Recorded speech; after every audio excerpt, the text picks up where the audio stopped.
బీభత్సంగా ఉంది. ఎందుకంటే స్క్రీన్ మీద బాలయ్య ఉన్నారు. బాలయ్య ఫ్యాన్స్ కసిగా వెయిట్ చేస్తారు సంక్రాంతి కోసం. ఆ సంక్రాంతి రాగానే బాలయ్య రాగానే తమనికి ఏమైద్దో తెలీదు, పూనగాలు వచ్చి కొడతారో 90 కొట్టి కొడతారో, బ్యాక్గ్రౌండ్ నాకు అర్థం కాదు, అలానే కొట్టారు. ఇది కూడా క్రేజీ అంటే క్రేజీ, ఎక్కడ తగ్గేది లేదు. నేనైతే 5 out of 5 ఇచ్చేస్తా. ఇంకెక్కువ ఉంటే ఇంకా ఎక్కువ ఇస్తా, ఎందుకంటే ఎమోషన్స్ ఉన్నాయి, యాక్షన్ ఉంది. దబిడి దిబిడి సాంగ్కి నేను దబిడి దిబిడి అని ఆడుతూనే ఉండాలనిపిస్తుంది నాకైతే. ఊర్వశి గారిని ఇక కెమెరాల ముంగంటే బాగుంది, సర్లే ఊర్వశి గారిని చూస్తూ ఇంకా దబిడి అయిపోద్ది. ఫ్యామిలీ ఎంటర్టైనర్ ఖచ్చితంగా. మేబీ కొంతమంది ఎల్డర్లీ పీపుల్కి అబోవ్ 50 అంట, అది కూడా అబోవ్ 50 వాళ్ళకి ఎక్కకపోవచ్చు, ఎందుకంటే సౌండ్లు ఎక్కువ ఉన్నాయి, చంపుకోవడాలు ఎక్కువ ఉన్నాయి.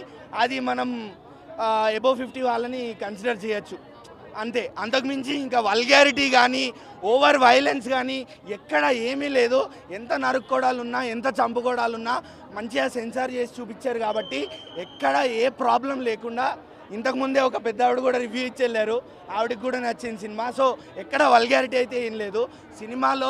లో మూమెంట్ అనేది మాత్రం ఎక్కడా లేదు.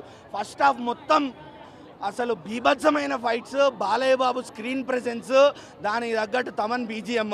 సెకండ్ హాఫ్ ఎప్పుడైతే ఫ్లాష్ బ్యాక్ స్టార్ట్ అవుతుందో, డాకు మహారాజ్ గెటప్ స్టార్ట్ అవుతుందో ఇంకొంచెం అహిస్తుంది. స్టోరీలోకి వెళ్తున్నారు, అరే డల్ అవుతుందేమో మూవీ అనుకున్న టైంలో మళ్ళీ ఇంకో ఎలివేషన్. ఎక్కడ డల్ కానీయలే. బాబీ కొల్లి గారికి మళ్ళీ హ్యాట్స్ ఆఫ్. రేటింగ్ అయితే నేను కళ్ళు మూసుకొని 5 ఇచ్చేస్తా. ఇంకా రేటింగ్ రివ్యూలు కాదు, వెళ్ళండి సంక్రాంతికి బాలయ్య బాబు సినిమా చూడండి, సంక్రాంతి పండగ చేసుకోండి అంతే, అంతకు మించి ఇంకేం లేదు. 60+ ఏజ్లో అదే బాబీ కొల్లి గారికి మళ్ళీ ఇక్కడ నేను అప్రిషియేట్ చేయాలి, ఎందుకంటే ఆ ఏజ్ అనేది కనిపించకుండా. ఇప్పుడు కొన్ని ఫైట్ సీన్స్ ఎట్లా ఉంటాయంటే స్క్రీన్ బ్లాక్అవుట్ అయిపోవడం కానీ, లేకపోతే బ్యాక్గ్రౌండ్ని చూపిస్తూ ఒక ఫైట్ సీక్వెన్స్ ఖతం చేయడం కానీ, అలాంటి సీన్స్ చేసి చూపించారు. ఇప్పుడు విక్రమ్లో కమల్ హాసన్ గారితో ఫైట్ సీన్స్ చేపించడం కానీ, లేకపోతే జైలర్లో రజనీకాంత్తో చేపించడం కానీ, అట్లాంటి రిఫరెన్సెస్ కొంచెం వాడుకున్నట్టయితే నాకు క్లియర్గా కనిపిస్తుండే. అదే ప్లస్ పాయింట్ కూడా, ఎందుకంటే బాలయ్య బాబు గారి ఏజ్ని మనం దృష్టిలో పెట్టుకొని, ఫ్యాన్స్ని దృష్టిలో పెట్టుకొని అన్నీ ఇచ్చేయాలి. అన్నీ ఇవ్వాలి అంటే కొన్ని చోట్ల కాంప్రమైజ్ అవ్వాలి. సో అలా బాబీ గారు ఎక్కడ కాంప్రమైజ్ కాకుండా మంచి తెలివితో, మంచి చాకచక్యంతో ఆ ఫైట్ సీన్స్ అనేవి కొరియోగ్రాఫ్ చేయించారు. సో ఎక్కడా కూడా మనకి ఓవర్ అనిపించడం కానీ, ఇంతకుముందు అంటుండే కదా బాలయ్య బాబు ఏం చేసినా పర్లేదని, అలాంటి సీన్లు మాత్రం ఎక్కడా లేదు. బాలయ్య బాబు ఫైట్స్ మాత్రం ఈసారి చాలా న్యాచురల్గా ఉండే.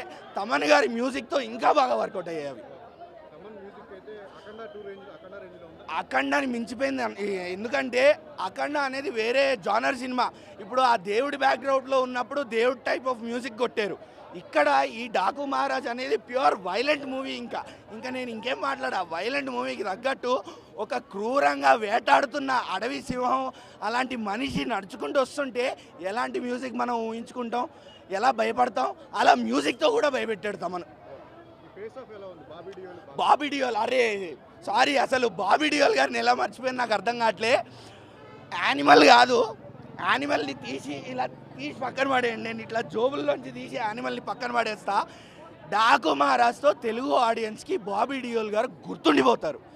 ఆయన బాలయ్య గారికి ఇచ్చిన ఫేస్ ఆఫ్ ఇంతవరకు ఇండస్ట్రీలో నాకు తెలిసి ముఖేష్ రిషి గారి తర్వాత అలాంటి ఫేస్ ఆఫ్ బాలయ్య బాబు గారికి ఎవ్వరూ ఇవ్వలే. ముఖేష్ రిషి ఎప్పటి వీళ్ళనో మీరు అది తెలుసు. సో ఆ తర్వాత బాబీ డియోల్ తప్ప అలాంటి ఫేస్ ఆఫ్ ఎవరు ఇవ్వలే. ఆ స్క్రీన్ ప్రెజెన్స్ని బాబీ డియోల్ తప్ప ఎవరు మ్యాచ్ చేయలే. అసలు హీరో ఎంట్రీని పక్కన పెట్టేస్తే విలన్ ఎంట్రీ ఉంది. అసలు బాలయ్య బాబు గారి ఎంట్రీ మర్చిపోతాం బాబీ డియోల్ గారు స్క్రీన్ మీదకి రాగానే. అలా అంత మంచి ఎంట్రీ ఉంది బాబీ డియోల్ గారికి. ఆయనకి ఇచ్చిన ఎలివేషన్ కూడా ఆయనకి ఇచ్చారు. ఎక్కడ విలన్ని అరే చిన్న చూపు చేసి బాలయ్య బాబు గారు కదా, బాలయ్య బాబు గారి ముందు కొంచెం చిన్న చేసేద్దాం అలా ఎక్కడా లేకుండే proper face of, proper tug of war, ఎవరు తగ్గలేదు స్క్రీన్ మీద. సింగిల్ అన్న ఐమాక్స్లో మామూలుగా జనాలు ఎంజాయ్ చేస్తారు. నన్ను అడిగితే ఆర్టీసీ క్రాస్ రోడ్స్ కన్నా ఈరోజు ఐమాక్స్లో పండగ వాతావరణం ఎక్కువగా ఉండే. అసలు మేమైతే ప్రతి డైలాగ్కి ఎగిరి మాకు పూనకాలు వస్తున్నాయి. అంటే మేమే ఆ ప్రపంచంలో ఉన్నట్టు, మేమే అక్కడ ఉన్నట్టు. బాలయ్య బాబు గారు నరుకుతుంటే, డైలాగ్ చెప్తుంటే ఏయ్ అని మాకొస్తుంది, ఆ పూనకం మాకొస్తుండే. సో ఎవ్రీథింగ్ అసలు పండగ వాతావరణం వచ్చింది.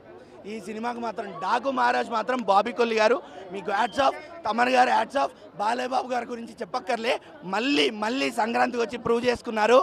అసలు గాడ్ ఆఫ్ మాసస్ కాదు, గాడ్ ఆఫ్ సంక్రాంతి బాలయ్య బాబు గారు. చూశానండి, సినిమా చాలా బాగుంది.